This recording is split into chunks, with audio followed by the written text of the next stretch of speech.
Kenya imeketi meza moja na mataifa tajiri zaidi duniani ambayo yanajulikana kama G7. Lakini wakati huo huo, maelfu ya familia wanahangaika kupata mlo mmoja kwa siku. Je, kuna Kenya mbili tofauti?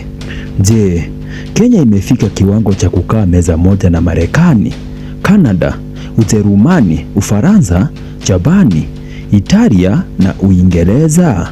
Au kuna siri kubwa ya kidiplomasia na kimikakati ambayo wengi wetu hatujaielewa? Kwa sababu wakati dunia inatazama Kenya kama mshirika muhimu, wananchi wengi bado wanapambana na gharama ya maisha, ukosefu wa ajira na umaskini.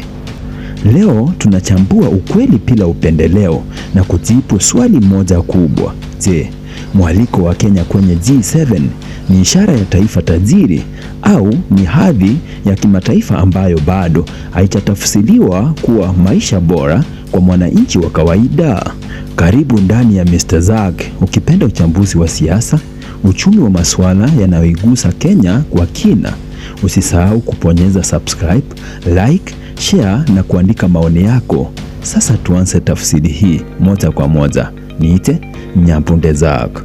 Kwanza tuanze na kuelewa G7 ni nini. G7 ni kundi la mataifa 7 yenye uchumi mkubwa na ushawishi mkubwa duniani. Hapa ndipo maamuzi mengi yanayohusu biashara, usalama, teknolojia, mabadiliko ya tabia nchi na fedha za kimataifa hujadiliwa.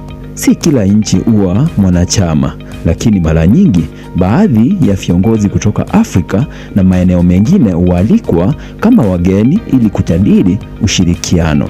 Hivyo mwaliko wa Kenya ni ishara kwamba nchi imeonekana kuwa na nafasi muhimu katika siasa na diplomasia ya kimataifa.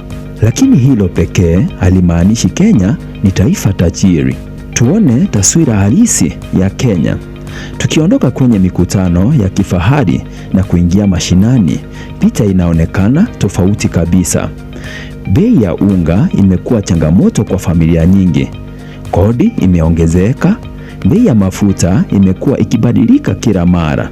Umeme, usafiri na gharama za maisha zimeendelea kuwa mzigo mkubwa kwa wananchi. Vijana wengi wenye elimu bado wanahangaika kutafuta ajira.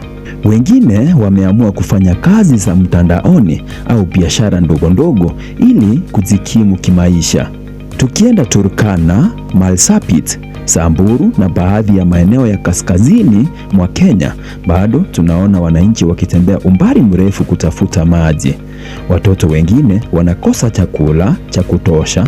Wafugaji hupoteza mifugo kutokana na ukame.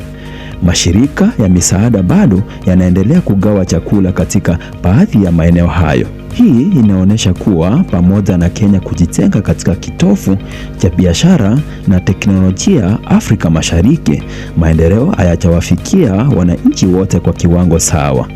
Hebu tujiulize, kwa nini Kenya inaalikwa katika mkutano wa G7? Hapa ndipo swali linapokuwa zito. Huenda mwaliko haujatokana na utajiri wa Kenya pekee. Kenya imekuwa mshirika muhimu wa mataifa ya Magharibi katika masuala ya usalama, biashara na diplomasia. Nairobi ni makao ya mashirika mengi ya kimataifa. Kenya pia imekuwa ikihusika katika juhudi za amani katika nchi mbalimbali za Afrika. Zaidi ya hayo, nafasi yake katika teknolojia, huduma za kifedha na uwekezaji imeifanya kuwa sauti muhimu katika ukanda wa Afrika Mashariki.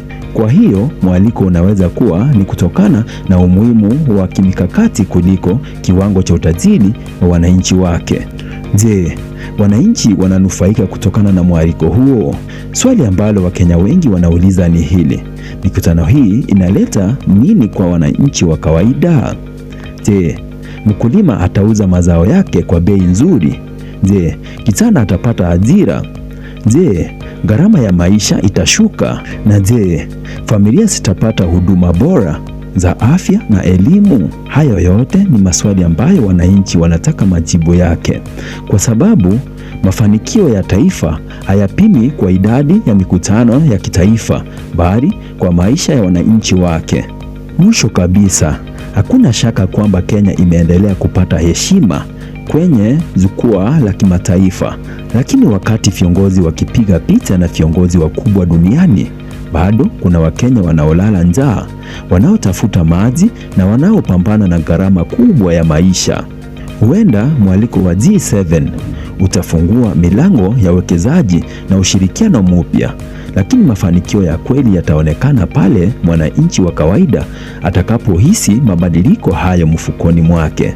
Kwa sasa mjadala unaendelea. Je, Kenya inaenda kuwa nguvu mpya ya Afrika au bado ina safari ndefu kabla ya wananchi wake kunufaika na hadhi hiyo?